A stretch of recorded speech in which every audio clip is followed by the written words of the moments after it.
Food plots are incredibly popular among hunters and deer managers, and they are used across the whitetails range to provide high-quality forage for deer and attraction sites for hunters. Food plots can provide tons of food per acre, and some species such as corn, sorghum, and sunflowers can also provide cover. Food plots can also attract numerous insects, which provide additional food for turkeys, quail, and other birds.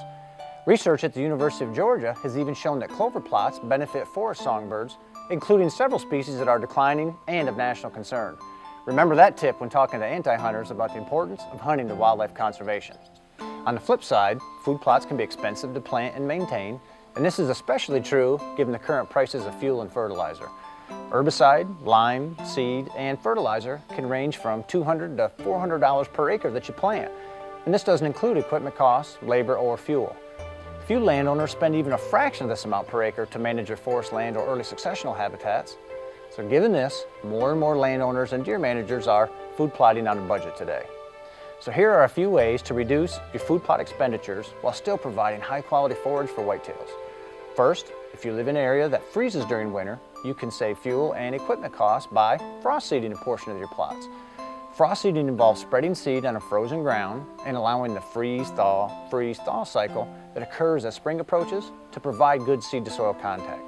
This works best with minimal to no competing vegetation, and you achieve this by spraying the field with the appropriate herbicide the fall before you frost seed, or by frost seeding the field that was planted in an annual the year before.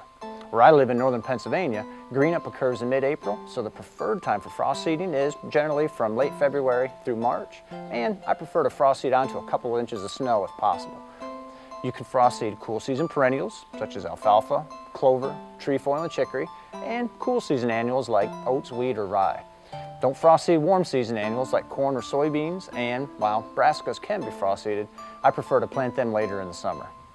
You can frost seed a new plot or frost seed cool season species into an existing plot that is thinning. You won't get as high of a germination rate as you do with more intensive planting techniques, but it's one way to save money, and I've had great results from frost seeding during the past several years.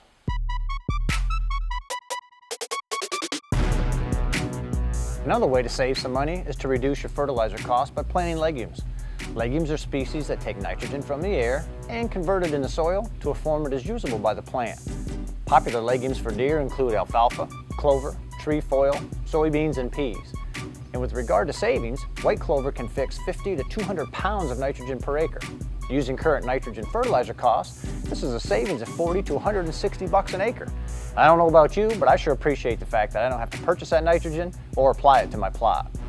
Plus then, whatever nitrogen is left in the soil when you replant the field can be used by the new plant species. This is one reason why clover is arguably the most commonly planted species for whitetails. A third way to food plot on a budget goes hand in hand with what we just discussed.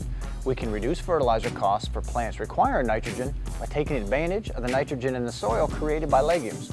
For example, corn and brassicas are great for deer, but they both require a lot of nitrogen. Planting these species in fields that grew legumes the year before allows them to scavenge nitrogen the legumes created and reduces the amount of nitrogen we need to purchase and apply. This is why farmers routinely rotate corn and soybeans.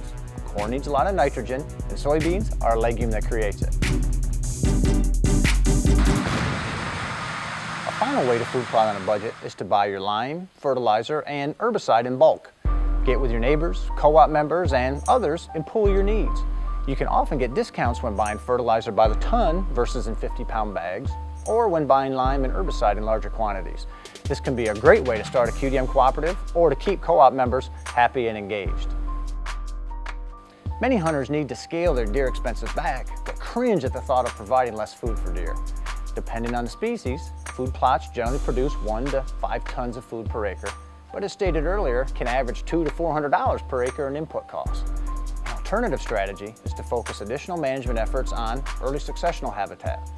Many refer to these as old fields, and they are extremely valuable to deer and numerous other wildlife species. By removing cool season grasses such as fescue or orchard grass that provide very little for whitetails, you can create a field full of forbs, warm season grasses, brambles, and other highly beneficial species. You generally create this composition with herbicides and then maintain it with properly timed disking, prescribed fire, or other management strategies. One of which is not a bush hog. Bush hogs destroy far more habitat on an annual basis than they enhance. Now, many hunters only think of food when trying to attract deer to their property or hold them during hunting season.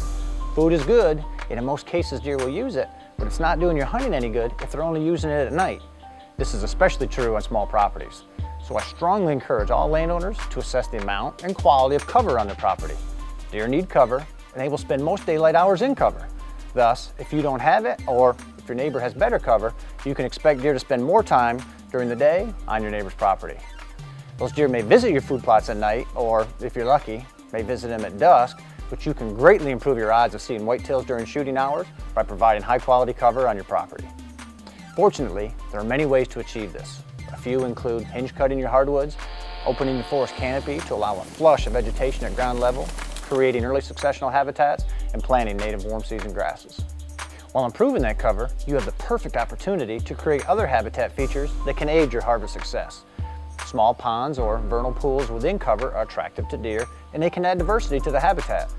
Whitetails are well aware of all nuances in the habitat within their home range. So you may have good habitat, but if someone else nearby has great habitat, deer will tend to use that more. Combat this by having great habitat with a lot of diversity. A mix of young and mature forests, thick and nasty hinge cut areas, early successional habitat, warm season grasses, wetland or shallow ponds, soft mast orchards, with the icing on the cake being high quality food plots. The more components you have, the better. You can even create travel funnels in the woods with your habitat work, or in fields by strategically planting warm season grasses, corn, or woody travel corridors. And fortunately, you don't need big fancy equipment to do any of this. A chainsaw, backpack sprayer, and over-the-shoulder seed spreader can create just as good a habitat as the largest tractor and implements. So regardless of the size of equipment at your disposal, the sky is the limit. So be creative and allow your imagination to run wild. Cover is key for whitetails, and this is especially true for mature bucks, and it's even more important on small properties. So improve the cover on your land, and you will immediately enhance your odds of crossing paths with a buck of your dreams.